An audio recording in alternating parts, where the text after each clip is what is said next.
Support comes from the Missouri Forest Products Association, honoring Arbor Day on April 26th, with an ongoing commitment to sustainable stewardship and conservation of Missouri's forests. ChooseWood.com. This is St. Louis on the Air from St. Louis Public Radio. I'm Elaine Cha. I have a story that I can't tell with only photography. I think it's really easy to become sort of tied to showing things that are just about trauma. And breaking out of that, I think, is so important. The need to accept that you're not in control. It's styled differently than anything maybe I've ever seen. This explosion of images. An extra thing that you have to carry with you at all times.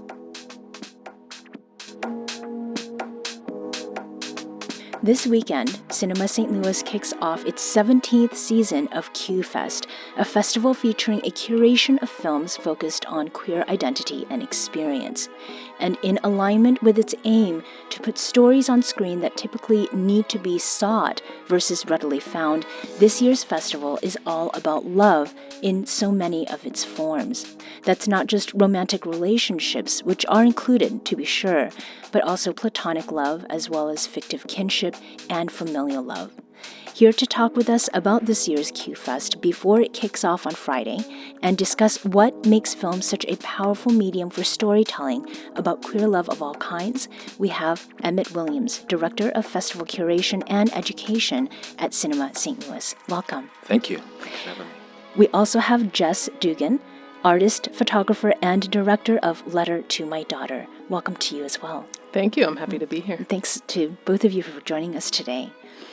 Emmett, this is the 17th annual QFest, as we've mentioned. It's hosted by Cinema St. Louis. Why has Cinema St. Louis committed year after year to spotlighting queer films and storytelling?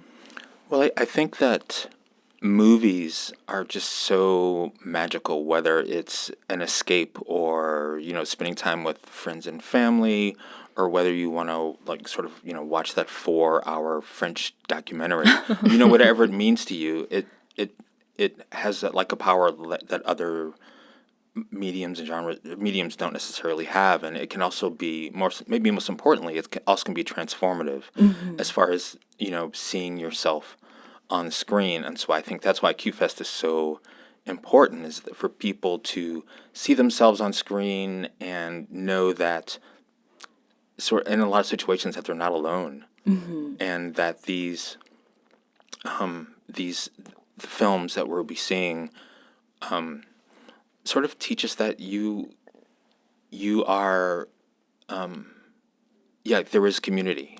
Yeah. And how is it that QFest has grown over the years, maybe particular to growing community, as you've mentioned? Well, this is my first year. I just started in January. So what I try to do is make sure, like I said before, that everybody sees themselves on the screen. So we have films from the U.S., we have films from Iran, we have films from not only all over the world, but every type of sort of situation, if that makes sense. I want everybody to, again, make sure that they see themselves on the screen. Yeah. So, Jess, from the perspective of someone, you have created some film work, but as someone who's a resident here of St. Louis, what does QFest mean to the LGBTQ community that you are a part of, and to St. Louis as a whole? Yeah, that's a great question. I love what Emmett said about seeing yourself on screen and the importance of that. And I come to filmmaking from a visual artist background. I work primarily in photography and with language and in the museum space.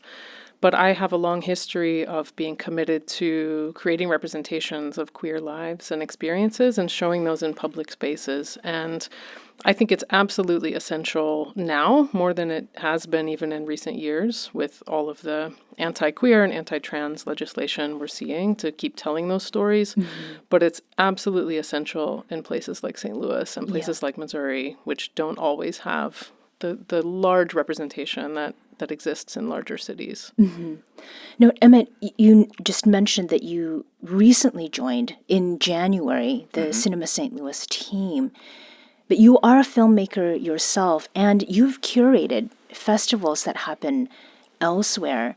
Is there anything that you had in mind as you were thinking about curating QFest for a place that is in the Midwest? Well, QFest is a submission festival, so we get 30 to 60 submissions a year, and our first priority is great film, like Jess's film Letter to My Daughter. It's amazing, but then outside of that, I try to curate sort of an experience for everybody. So there's everything from the lesbian love film that opens up Concerto for Abigail, to the ballroom film, to a film about trans women in Mexico, trans Mexico. So it's really about best films, but also creating a full sort of like global full circle experience for everybody. Yeah. Jess, as an artist, I mean, what does queer love, queer storytelling, what does it look like? That's a great question. I think that's as expansive as there are different storytellers. I think for me, I have always made work that comes from my own identity and my own life and my own experiences in the world. I identify as queer and non-binary. I am now the parent of a almost 6-year-old daughter who's the subject of my film in QFest, or the person to who the letter is directed. And right now, as an artist, I'm thinking a lot about telling stories about life, about all of the complexities of life, about love and desire and intimacy and family and connection and parenthood and loss and growth. And I'm telling those from my own point of view, which happens to be someone who's queer and non-binary. So I'm thinking less about depicting queerness and more about speaking about life from a queer point of view. And is that partly because of what you have heard from other people about what is either missing or not told well? Yeah, I mean, I think my creative work comes from this innate need I have to tell my story and express myself, but I also have a very strong belief in the power of representation. Again, like Emmett was saying, sometimes hearing someone tell a story that's similar to yours or seeing pictures of someone who looks like you, it can open up a world of opportunity, of possibility, and it can be a lifeline to people who need to know exactly what you said, that they're not alone. Yeah, I think the lifeline part is really important. I think that I know that there are stories of people who have seen film and said that it saved their life because they saw themselves on the screen. Can I ask Jessica? Oh, yeah, of course. Was there a film that you saw sort of as a youth or a young adult that sort of like inspired you to know that sort of everything is going to be better or okay? That's a great question. Actually, my most powerful story of seeing representation was in photography with work by Catherine Opie and other still images. But I have been reflecting a lot on film. And when I was coming out as a 13-year-old in the Boston area, I sought out films like Better Than Chocolate, Boys Don't Cry was recently out. These films had significant influences on me, but what I have been reflecting on recently is how many of them centered around a kind of violence. And I'm thinking about what it means for this current generation to have queer storytelling that's not centered around violence, that's not centered around a kind of discrimination. And I think that was very important at the time, but that's also a complicated message for a young queer person. Yeah, and I think that's, so the other festivals that I curated in different parts of the country, they were all sort of based around social justice. And I think it's really easy to become sort of tied to showing things that are just about trauma. And breaking out of that, I think, is so important. Just showing people of color, anybody who's sort of marginalized, that just sort of leading sort of normal lives. And so like the tension in the film is about something that's sort of everyday. Right, I think right. is really important. And in the submissions that came in, did you notice that there were more of these positive, for lack of a better word at this moment, these positive representations versus ones that were so focused on pain? Yeah, there are a lot of. I mean, I created the theme love, a month or two or a while ago, but a lot of the films were about relationships, and like you said, many different versions of relationship, and some of them are kind of quirky. Some of them are like couples and families going through the trauma that we not the trauma, but like the not violent trauma that we sort of The all challenges, go through. The challenges, struggles, yeah, right, yeah. right.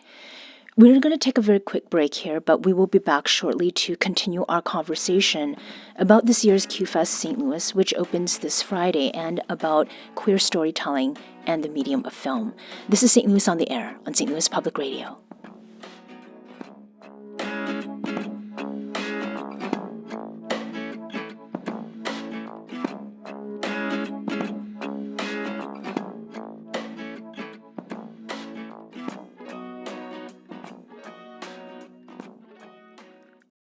Support comes from the Missouri Forest Products Association, honoring Arbor Day on April 26th, with an ongoing commitment to sustainable stewardship and conservation of Missouri's forests.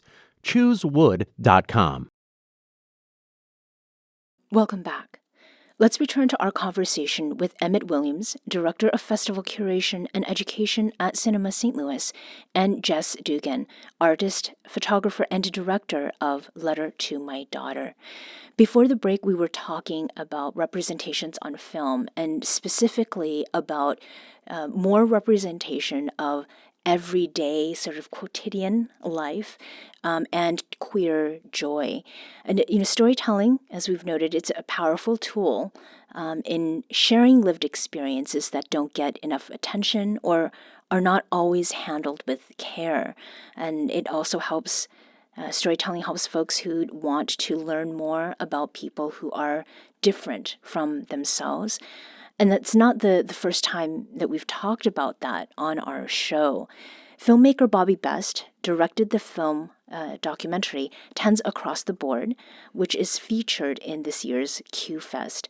We talked to Bobby last fall about what inspired him to pick up his camera and capture St. Louis's ballroom scene.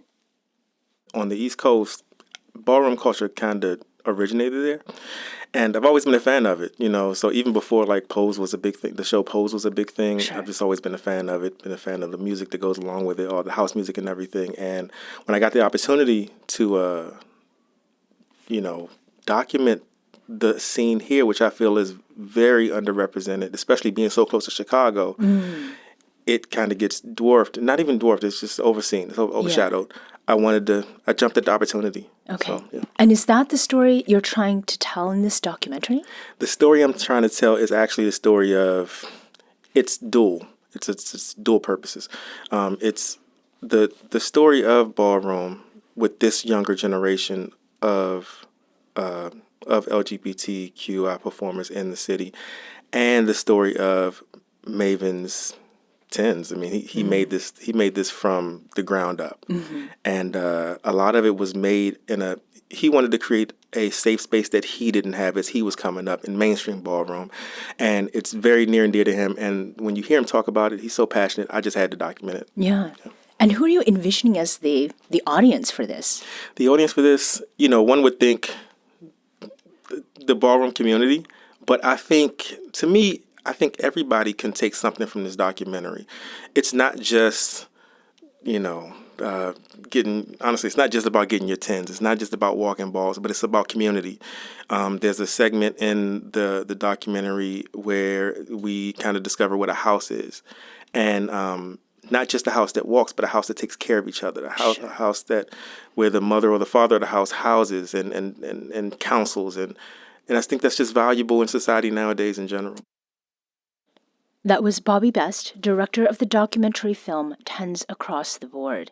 His film, along with Jess's Letters to My Daughter, will be screening at this year's QFest, which starts this Friday. Jess, we heard what Bobby had to say about showing what community looks like, how the ballroom scene is more than just ballroom. He talked about houses as well, homes in a way. And your film, Letter to My Daughter, is that. It is a letter in film form to your daughter, Eleanor, whom you said is now 6. Why share that letter with everyone? Yeah, that's a great question. I personally, in my creative practice, turn to filmmaking when I have a story that I can't tell with only photography. And so it comes from this place where I feel this deep need to tell my own story. And this particular video traces my journey to becoming a parent, along with Eleanor's mother, Vanessa, and our process accessing fertility, treatment, our experience with miscarriage and loss, our experience working with donors, and then it sort of switches to chronicling my experience becoming a parent, both as a non-binary person, figuring out what kind of language to use, negotiating dynamics around schools and playgrounds, but also just universally and looking at what it means to love a child so immensely. And for me, I wanted to tell this story because I don't see it told often. I think there are still, even as we've made a lot of progress around representations of queer lives and experiences, I think there are still very few experiences of queer parenting and queer families, and also in particular butch parenting or transmasculine parenting. And I realized at some point that even though, going to the playground and taking care of my daughter was my day-to-day, so many people had never seen an image of someone like me caring for a child. Right. And so I wanted to tell this story out of my own innate creative and personal need, but I also was very aware that there is a significant lack of these kinds of stories being told in these kinds of representations. There's a great line in her film, which it's their film, when they talk about the weight of living, which is, you feel that throughout the film of just like, it's an extra thing that you have to carry with you at all times, and it's portrayed. It's such a great film. It is. Thank you. The vulnerability, I think, really comes through, and it's styled differently than anything maybe I've ever seen. I'll say that. Yeah, And, thank you. yeah. Definitely in my practice, I'm often trying to make work that resonates for a queer or trans audience, but I also want it to be educational to a much more expansive audience. And so I think this film, while it does tell a very specific story of parenthood and family and queerness, like Emmett was saying, I think it also explores just universally what it means to be a parent and the duality of this immense love, for me, a life-changing love, and the risk of loss that comes with that, and the need to accept that you're not in control of this person or what happens to them. And so the film, I think at its core, is kind of grappling with these big life questions, but of course it also has very clear queer representation. Yeah. And on that note about educating, there's the part in the film where you come up with a name for Eleanor to call you. Why was that so important? That's a great question. Thank you. Yes, so my daughter calls me Peri, which is spelled Pari, and it's short for parent. And when I became a parent, I didn't feel comfortable with either being mom. I don't identify as male, so something like dad didn't feel comfortable. I have other friends who use language like baba. There are other gender-neutral terms. But for me, I just wanted something that my daughter could call me that clearly meant I was her parent. And that word felt correct. But what that also means is I'm often explaining that and telling people what that means. Yeah. I did watch it. It was very moving. And as we're talking about film and your background being in still photography, we do see that still photography, but it is moving. And what sort of struck me was that if it had been a photo exhibit, that the viewer would then be left to see it at the pace that they want to. But there's something about seeing it in 16 minutes, the way that you had put it together, that was really striking. Do you consider yourself now a filmmaker? This is not the first documentary you've made, but where do you sit when it comes to that particular title? Yeah, that's such an interesting question because I have never used the language of filmmaker, but I consider myself an artist, and I think over the past 5 or 6 years, maybe beginning with my first film, Letter to My Father, in 2017, I've been increasingly moving towards storytelling and bringing in language, bringing in narrative, bringing in the moving image. Mm-hmm. And my film, Letter to My Daughter, as you mentioned, is really a series of still photographs that are set to this letter that I'm reading out loud to her. But I absolutely think about the pacing. I actually spent 1.5 years making this film, and I storyboarded it on my studio wall. And the amount of pictures after she was born is, 2 to 3 times before. And so there was this way in which I was really thinking about the pacing and kind of having this explosion of images once she came into my life, which mm-hmm. kind of mirrored my experience of parenthood. Mm-hmm. And then what do films like Tens Across the Board and Jess's Letters to My Daughter have in common that some folks might not pick up on just from a glance at a movie poster or even by reading quick synopses? I think it's community. I mean, I think that when I started talking to Cinema St. Louis about coming to work here, one of the things that we both stressed and what sort of lured me to the job was that there was a huge focus on building community, mm-hmm. and I think through this festival we're doing that. Not only are we showing films, but on this coming Saturday we're having a LGBTQ plus youth art sale. So I invited a few youth throughout the city, working with MTUG and Proud Art to sell their films, sell their art mm-hmm. In our lobby. We have an LGBTQ filmmaking networking event. So there's lots of things that are going on that the focus is to build community. Yeah. And so that's really something that's really important to us.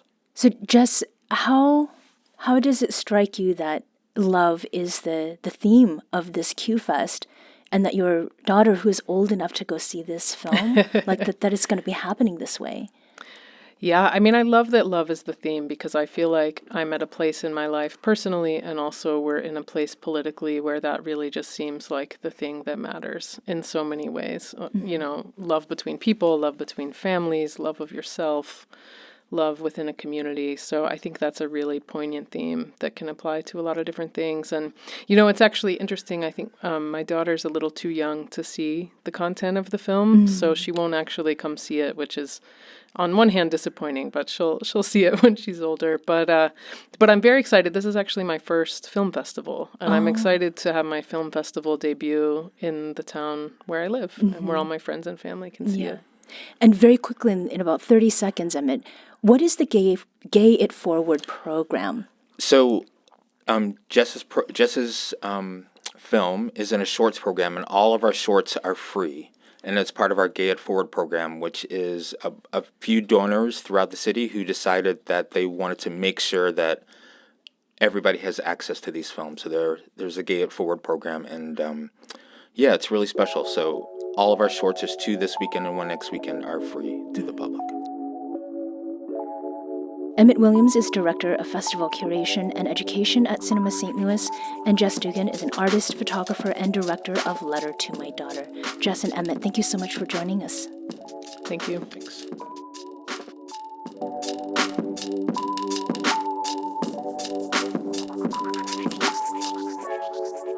This episode was produced by Maya Norfleet. Our audio engineer is Aaron Dorr. This podcast was mixed and edited by Aaron.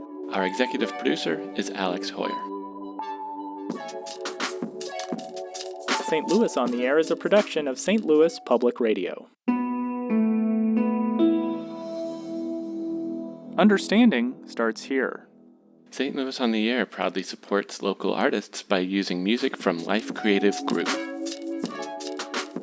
Do you find yourself regularly listening to episodes of St. Louis on the Air? Suggest us to a friend you think might enjoy our conversations, and leave us a review and rating on Apple Podcasts on the App Store. It's the simplest way to help people discover our show. Thank you. St. Louis Public Radio is a member-supported service of the University of Missouri St. Louis.